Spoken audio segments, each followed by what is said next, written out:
ನಮೋ ನಮೋ ಅಕ್ಕಯ್ಯ. ದೀರ್ಘಾಯುಷ್ಯ ಮತ್ತು ಮೇಲಕ್ಕೇಳ ಕೀಚಕಾಗ್ರಣಿ ಧೀಮಣಿ. ಆಹೋ ಅಕ್ಕಯ್ಯ, ತಮ್ಮಯ್ಯ, ನಿಮ್ಮ ಮಗನಾದ ಉತ್ತರನು ಮಗನಾದ ಉತ್ತರಿಯು ಭಾವನಾದ ರಾಜಗೋಪಾಲ ಮತ್ತು ನಿಮ್ಮ ಪ್ರಜಾ ಪರಿವಾರಗಳ ಕ್ಷೇಮವೇನಮ್ಮ ಅಕ್ಕಯ್ಯ?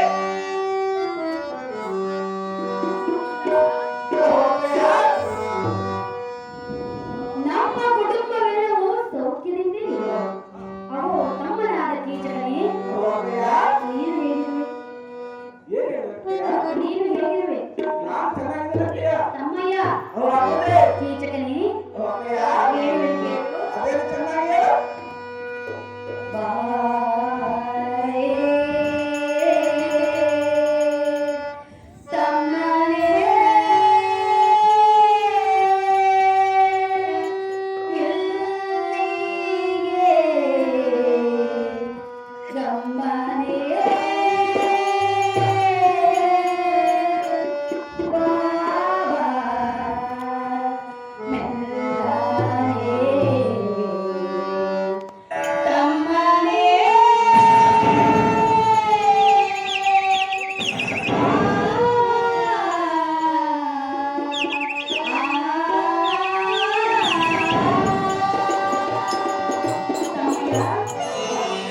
ಚೆನ್ನಾಗಿ ಕೇಳು. ಅದೇ ಚೆನ್ನಾಗಿ ಹೇಳು. ತನುಜ ವಿಕ್ರಮ ತನುಜರೆಲ್ಲರೂ ತನುಜ ವಿಕ್ರಮ ತನುಜರೆಲ್ಲರೂ ಕ್ಷೇಮವೇ ಆರೋಗ್ಯವೇ ಸಂತೋಷವೇ.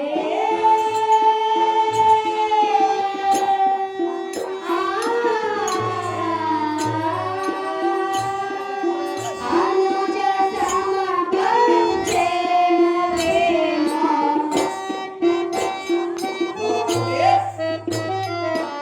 ಅನುಜ ಸಮ ಕ್ಷೇಮವೇ. ಬಾರೇ ಬಾರೇ ಬಾರೇ ತಮ್ಮನೇ.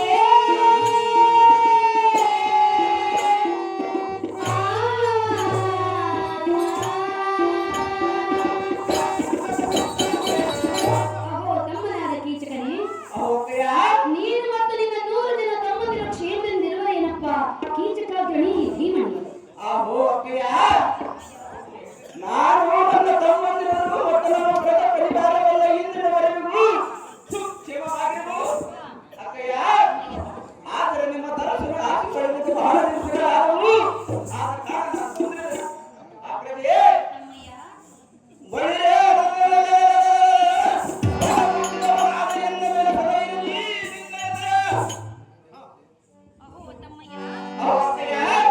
ಇನ್ನೊಂದು ಮುಖ್ಯವಾದ ವಿಚಾರವಿರುವುದು ತಮ್ಮಯ್ಯ. ಅದೇನಕ್ಕಯ್ಯ? ಅದೇನೆಂದು ಹೇಳಲು ಚೆನ್ನಾಗಿ ಲಾಯಿಸು. ಅದೇನ ಚೆನ್ನಾಗಿ ಹೇಳಕ್ಕಯ್ಯ. ತೋಳ ವಿಕ್ರಮ ನಿನ್ನ ಕಂಡರೆ ತೋಳ ಗೌರವ ನಿನ್ನ ಕಂಡರೆ ಸೇರಲು ದಯ ಮಾಡಲು ಕೃಪೆ ತೋರಲು.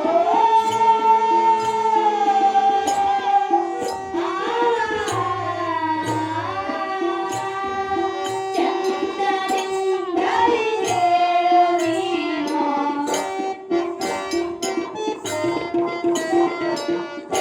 ಚಂದದಿಂದಲೇ ಕೇಳು ನೀ.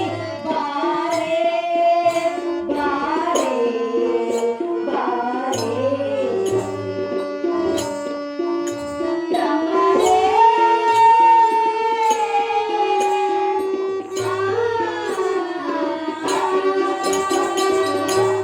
ಅಹೋ ತಮ್ಮಯ್ಯ, ಅಕ್ಕಯ್ಯ, ಆ ದುರುಳ ಕೌರವರು ನಿನ್ನನ್ನು ಕಂಡರೆ ಸೇರನು ದಯ ಮಾಡನು ಕೃಪೆ ತೋರನು. ಛೀ, ಎಷ್ಟು ಮಾತನಾಡಿದೆ ಅಕ್ಕಯ್ಯ. ತಮ್ಮಯ್ಯ, ಅವ ಅಕ್ಕಯ್ಯ, ಇದ್ದ ವಿಚಾರವನ್ನೇ ಸವಿಸ್ತಾರವಾಗಿ ಹೇಳನು. ಆ ಕೌರವರು ನಿನ್ನನ್ನು ಕಂಡರೆ ಸೇರನು ತಿಳಿದೆ ಅನುಜಗ್ಗನೇ ಧೀಮಣಿ.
ಹೌದು ಅಕ್ಕಯ್ಯ. ಧರೆಯೋಳು ಮೆರೆಯುವ ಮರೇಶನ ಆಶೀರ್ವಾದ ನಮ್ಮ ಮೇಲೆ ಇರುವವರೆಗೂ ನಮ್ಮ ನಾಡು ಏನು ಮಾಡಲು ಸಾಧ್ಯವಿಲ್ಲ. ಅಹೋ ಕೀಚಕಾಗ್ರಣಿ, ಮನದಲ್ಲಿ ದುಗುಡವನ್ನು ತಂದುಕೊಳ್ಳಬೇಡ, ತಾಳ್ಮೆಯಿಂದ ಇರೋ ತಮ್ಮನೇ ವೀರಾದಿ ವೀರನೇ. ಬಿಸಿಲಿನ ತಾಪದಿಂದ ಎಲ್ಲ ದೇವರು ಬಹಳ ಎತ್ತುಕೊಂಡಂತೆ ತೋರುತ್ತದೆ ಅಕ್ಕಯ್ಯ. ಆದ ಕಾಲ ಸ್ವಲ್ಪ ಜಲವನ್ನು ತರಿಸಿಕೊಡು ಗಂಟಿಯ ಆಗ್ತದೆ. ತಮ್ಮಯ್ಯ, ಅಕ್ಕಯ್ಯ ಬಿಸಿಲಿನಿಂದ ಬಾಯಾರಿ ಬಂದಿರುವೆ. ಹೌದು ಅಕ್ಕಯ್ಯ. ಚಿಂತೆಯನ್ನು ಮಾಡಬೇಡ, ತಕ್ಷಣವೇ ನಿನಗೆ ಜಲವನ್ನು ತರಿಸಿಕೊಡುವೆನು.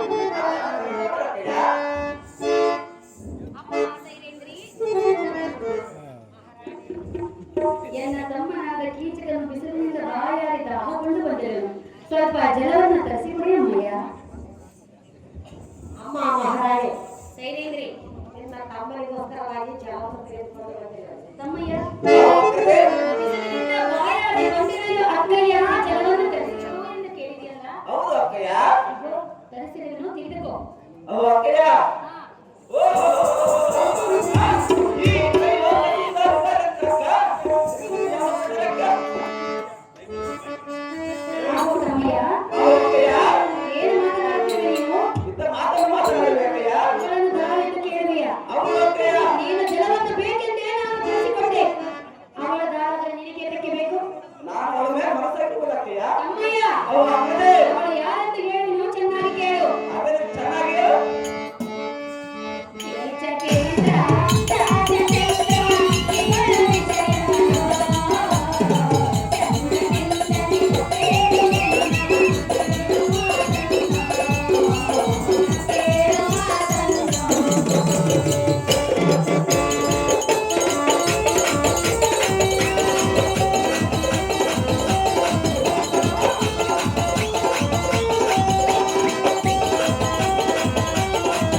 ಇವಳನ್ನು ದಾರು ಎಂದು ಕೇಳಿದೆಯಲ್ಲ. ಇವಳು ನಮ್ಮ ಮನೆಯ ದಾಸಿಯು, ನಮ್ಮ ಯೋಗಕ್ಷೇಮ ವಿಚಾರಿಸುವುದು ಎಂಬ ಧರ್ಮವಾದ ಕಾರಣ ಇಲ್ಲಿಗೆ ಬಂದಿರುವಳು. ನಮ್ಮ ಮನೆಯ ದಾಸಿ ವಿಚಾರವು ನಿನಗೆ ಏತಕ್ಕೆ ಬೇಕು ಕೀಚಕಾಗ್ರಣಿ ಭೀಮಣಿ? ಎನ್ನ ಬೆಲ್ಲವನ್ನು ಚೆನ್ನಾಗಿ ಲಾಯಿಸು, ಮುಂದೆ ಆಗುವ ಕಾರ್ಯವನ್ನು ಅಕ್ಕಯ್ಯ. ಈ ನಿಮ್ಮ ಸಭಾಮಂದಿರದ ಮುಂಭಾಗದಲ್ಲಿರುವ ಈ ಸುಂದರ ಸಿಡಿದಾರು ಅಕ್ಕಯ್ಯ,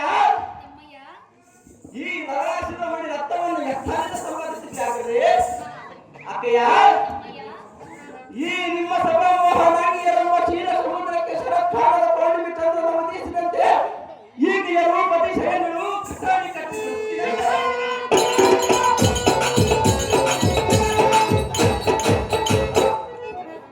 ಅಕ್ಕಯ್ಯ, ನಟ್ಟನಾದ ಕರದ ಪುಷ್ಪದಂತೆ, ನಕ್ಷತ್ರದ ವೈರಿಯಂತೆ, ಅಪ್ಸರಸಿಯರು ಪೂರ್ಷಿಯಂತೆ, ಅವು ಆಕೃತಿಯೇ ಮನದ ಮಾಪರದಂತೆ, ಗುಣದ ಕ್ಷಮೆಯಂತೆ ಆ ಹಾಡಿನ ಮನಸಾನಂದ ಶಂಕರವು ಇವರ ರೂಪದಲ್ಲಿ ನಾಟಿತು. ಅಕ್ಕಯ್ಯ, ಜೀವನ ತರಂಗಣಿಯನ್ನು ದಾಟಿತು. ರಮೆ, ಶಿವೇ, ಸಾರವೇ, ಸಖಿ, ಚಿತ್ರವೇತನ ನಾಕಿಯರೇ ಮಹಾಭೋಜನಲ್ಲಿ ಇರ್ತಾರೆ. ಅಕ್ಕಯ್ಯ, ಆದರೆ ಈ ಎಲ್ಲ ದೇವಾಂಗನೆಗಳ ರೂಪಗಳನ್ನು ಒಂದು ಗೂಡಿಸುವ ಬುದ್ಧಿಯಿಂದ ಲೋಕೇಶನಾದ ಬ್ರಹ್ಮ ಈ ದೇವರ ಸೃಷ್ಟಿ ಮಾಡಿರುವುದೇನು? ಅಕ್ಕಯ್ಯ, ಮನ್ಮಥ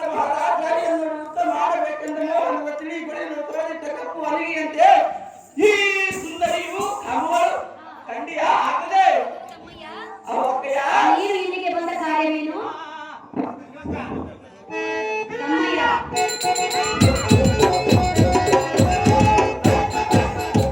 ತಮ್ಮಯ್ಯ ಅವಕ್ಕಯ್ಯ ಸುಮ್ಮನೆ ಎನ್ನ ಮಾತನ್ನ ಕೇಳು, ಅವಳ ಮೇಲಿರುವ ಆಸೆಯನ್ನು ಬಿಟ್ಟು ಬಿಡು. ಅದೆಷ್ಟು ಮಾತ್ರ ಸಾಧ್ಯವಿಲ್ಲ ಅಕ್ಕಯ್ಯ. ಆ ಪರ ಹೆಣ್ಣು ಮಕ್ಕಳನ್ನ ಆ ರೀತಿ ದೃಷ್ಟಿಯಿಂದ ನೋಡಬಾರದು. ಯಾಕೆ ನೋಡಬಾರ್ದು ಅಕ್ಕಯ್ಯ? ಅವಳು ಗಂಧರ್ವ ಪುರಿ ಅಂದ್ರೆ ಬೇರೆ ಸ್ತ್ರೀಯಳು, ಗಂಧರ್ವರ ಚಿಂತೆ ನಮ್ಮ ಮನೆಯ ದಾಸಿಯು ಅವಳು. ಅಕ್ಕಯ್ಯ ತಮ್ಮಯ್ಯ ಅವ ಆಗದೆ ಈತಕನೇ ಅನುಜನೇ ಅಕ್ಕ ಕೃಷ್ಣ ಎನ್ನ ಮಾತನ್ನು ಕೇಳು. ಅವ ಕಾಯನ ನುಡಿಯನ್ನು ಕೇಳು ಅಕ್ಕಯ್ಯ.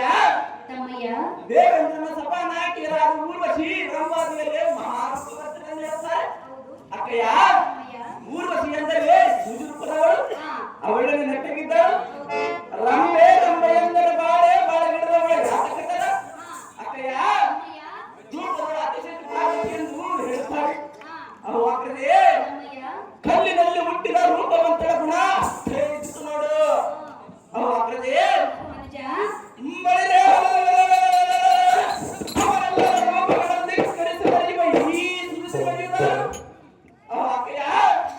ಈಗದ ಕಾವಲಿಗಳ ಪಾದದಲ್ಲಿಟ್ಟ ದಿವ್ಯ ಆಭರಣ ಕಲ್ಲು ಕಲ್ಲು ಎಂಬುದರಿಂದ ತಾಳಗತ್ತಿನ ನಡೆಯುವ ಕುಂಡ ಅಂಶವೂ ನಡೆಯಬಲ್ಲದೆ ಕಣ್ಣು ಸೇರಿತು ಅಗ್ರದೇ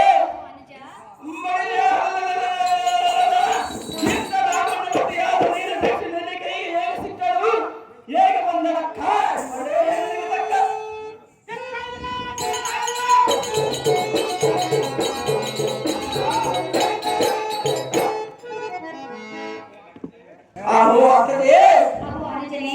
ದೇವೇಂದ್ರನ ಸತಿಮಣಿಯಲ್ಲೇ ಮಹಾರಥವನ್ನು ಹೇಳ್ತಾರೆ ಅಕ್ಕಯ್ಯ. ಆದರೆ ಈ ರಕ್ತ ದೀಪಿಯನ್ನು ತಪ್ಪುವ ಈ ಶ್ರೀರಂಗರು ಮುಚ್ಚುವಂತಾಯ್ತು ಅಕ್ಕಯ್ಯ. ನೀನು ಕೊಡುತ್ತೇನೆನ್ನುವುದು ದುರ್ಲಭ, ನಿನಗೆ ಕೊಡಬೇಕೆಂಬ ಅಂತಃಕರಣ ಹುಟ್ಟಿದ ನಿಜವಾದರೆ ತಪ್ಪುವ ಈ ಸುಂದರಿಯನ್ನು ಕಂಡರೆ ಅಕ್ಕಯ್ಯ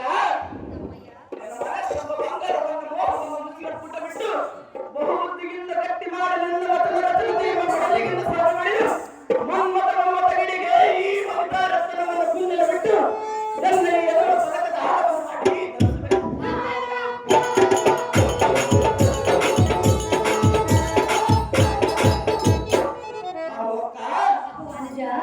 ನೀನು ಈ ಸ್ಥಿರವನ್ನು ವಶ ಮಾಡಿದರೆ ನೀನು ಹೇಳಿದ ಚಾಕರಿಯಲ್ಲಿ ನಿಲ್ಲುವೆ, ನೀನು ಬೆಳೆದ ನುಡಿಗೆ ಸಲ್ಲುವೆ. ಅಕ್ಕಯ್ಯ ಇದ್ದ ಮಾತನ್ನು ಹೇಳುವ ಅಕ್ಕಯ್ಯ. ಅಕ್ಕಯ್ಯ ಈ ಸಿಗಳ ಪ್ರಮಾಣ ಸುರನರ ಗರುಡ ಗಂಧರಾಲಿಗಳು ಸರಿಗಾನರು ಅಕ್ಕಯ್ಯ. ನಾನು ಹೇಳುವುದು ಸ್ಪಷ್ಟ, ಇದರ ಮೇಲೆ ನಿರ್ಮಿಷ್ಟ ಕಾಮನೆಯ ಗಟ್ಟ ಅದನ್ನು ಗುರಿಗಿಟ್ಟ ಪುಷ್ಪತ್ರವನ್ನು ದೊಡ್ಡ ಹೃದಯಕ್ಕೆ ಕೊಟ್ಟ ಈ ಕಾರ್ಯ ಮಾಡುವುದೇ ಬಹು ಕಷ್ಟ. ಅಕ್ಕಯ್ಯ ಇದಕ್ಕೆ ನನ್ನ ವಚನ ರಚನತೆ ಎಂಬ ಔಷಧವನ್ನು ಕೊಡಿಸು, ಕಾಮನಿ ಎಂಬ ಪುಸ್ತಕವನ್ನು ಬಿಡಿಸು. ಅವ ಕಥೆ ಮತನ ಕಥೆಯನ್ನು ಬಿಡಿಸು. ಆ ಭೀಮೇಶ್ವರಯ್ಯನ ಮುನಿದ ಮುನಿಯಲ್ಲಿ ಮದಕದ ಕಾಮನಿಯನ್ನು ಮದನ ಸಂಗರಕ್ಕೆ ಕಳುಹಿಸು. ಎನ್ನ ಜೀವನವನ್ನು ಉಳಿಸು, ಎನ್ನನ್ನು ಉದ್ಧಾರ ಮಾಡಿ ಆಗದೆ. ಎಂಥ ಮಾತನ್ನು ಕೇಳಿದೆ ನೀನು? ಇಂಥ ಮಾತನ್ನು ಕೇಳಬೇಕಯ್ಯ. ಅವಳ ಮೇಲೆ ಮನಸ್ಸಾಗಿರುವುದು ಎಂದು ನುಡಿದೆಯಾ? ಹೌದು ಅಕ್ಕಯ್ಯ. ತಮ್ಮಯ್ಯ ಆಗದೆ ಹೆಣ್ಣು ಮಗಳ ಮೇಲೆ ಈ ರೀತಿ ಕಾಮದ ಕಣ್ಣಿಂದ ನೋಡಬಾರದು. ಅದೇ ಯಾಕೆ ಸಾಧ್ಯವಿಲ್ಲ ಅಕ್ಕಯ್ಯ. ಎನ್ನ ಮಾತನ್ನ ಕೇಳು. ಎಷ್ಟು ಮಾತುಕದ್ರವಲ್ಲ ಅಕ್ಕಯ್ಯ. ಎನ್ನ ಮಾತನ್ನ ಕೇಳು. ಅಕ್ಕಯ್ಯ ತಮ್ಮಯ್ಯ ಅಕ್ಕಯ್ಯ ಎನ್ನ ಮಾತನ್ನ ಕೇಳು.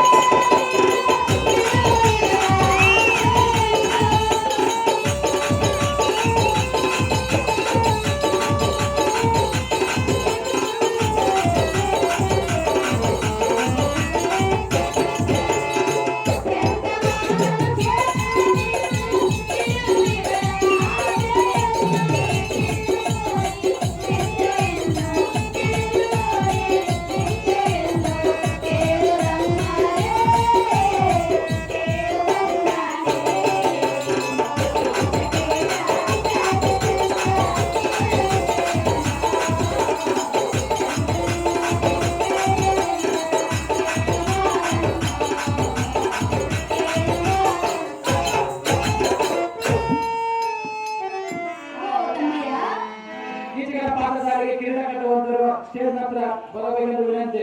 ಅಹೋ ತಮ್ಮಯ್ಯ, ನಮ್ಮೆಲ್ಲಿರುವ ಮೋಹ ಮತ್ತು ಪಟ್ಟಿರುವನ್ನು ವಶ ಮಾಡಿಕೊಡಕ್ಕಯ್ಯ ಎಂದು ಕೇಳುತ್ತಿರುವೆಯಲ್ಲ ತಮ್ಮಯ್ಯ. ಅಕ್ಕಯ್ಯ, ಗಂಧರ್ವ ಪ್ರಿಯೇಂದ್ರಿಯಾದ ಈಕೆಯನ್ನು ಬಯಸುವುದು ಸಮ್ಮತವಾದ ಕಾರ್ಯವಲ್ಲ ಅನುಜಾಗ್ರಣ ಈ ಧೀಮಣಿ. ಅಕ್ಕ ಸಂತೋಷದಿಂದ ಕೇಳು. ಅಕ್ಕಯ್ಯ, ನಿನ್ನಗೆ ಹುಚ್ಚು ಹಿಡಿದು ನನಗೆ ಮೂರ್ಖತನ ಬಂದ. ಆದರೆ ಈ 14 ಲೋಕದಲ್ಲಿರುವ ಈ ಸ್ತ್ರೀಯ ಚಲುವಿಕೆಯು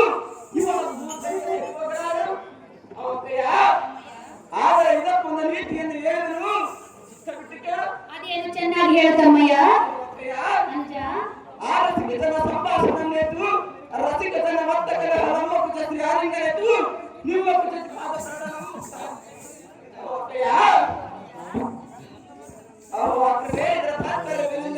ಅದರ ತಾತ್ಪರ್ಯವೇನು? ಮೂರ್ಖ ಜನ ಕೂಡ ಮಾತನಾಡುವುದಲ್ಲೇ ಸಂತೆ ತನ್ನ ಕೈಗೆ ಮೀರಿದ ಕುಟುಂಬದ ಸೀಳನ್ನು ಆಲಿಂಗನ ಮಾಡುವುದಕ್ಕಿಂತಲೂ ನಿಮ್ಮ ಅಣ್ಣಿನ ಕುಟುಂಬದ ಸೀಳ ಭಾಗವನ್ನು ಬಳಸಿದರೆ ಎಂದು ಶಾಸ್ತ್ರ ಸಮಾಜದಲ್ಲಿ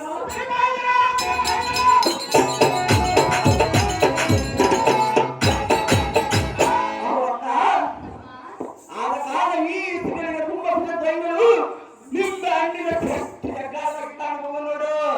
ನಿನಗೆ ಚೆನ್ನಾಗಿ ಕಲಿಸಿಕೊಟ್ಟಿರುವುದು ಅವಕ್ಕ ನಮ್ಮ ಇವಳುಟ್ಟ ಪಿತಾಂಬರ ದುಡುಗಿಗೆ ಇವಳ ಪಟ್ಟಿರುವ ತಂತ್ರದ ಸಂಕಲ್ಪಾತ್ಮಕ ಸಾಮ್ರಾಜ್ಯಕ್ಕೆ ಮಾಡುವ ಮಿಡಿಮಿಡಿಕಿ ಸಾಯುವವತ್ತು ಬಂದೆ.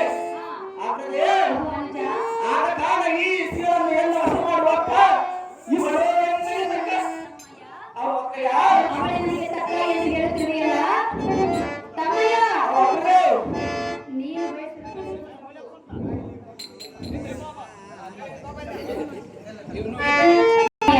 ಅವಳ ಮೇಲೆ ನೀನು ಆಸೆಯನ್ನು ಪಡುತ್ತಿರುವುದು ತಪ್ಪು. ಅವಳ ಮೇಲೆ ನನಗೆ ಆಸೆ ಇರುವುದಾಗಿದೆ. ಅಹೋ ತಮ್ಮನೇ, ಅವಕ್ಕೆ ನಮಗೆ ಇರುವ ಅಷ್ಟ ಐಶ್ವರ್ಯವೆಂಥದ್ದು ನೀನು ಇಷ್ಟಪಡುತ್ತಿರುವುದು ನಮ್ಮ ಮನೆಯ ದಾಸಿ ವಿಚಾರವೆಂಥದ್ದು. ಅವಕ್ಕೆ ಯಾರು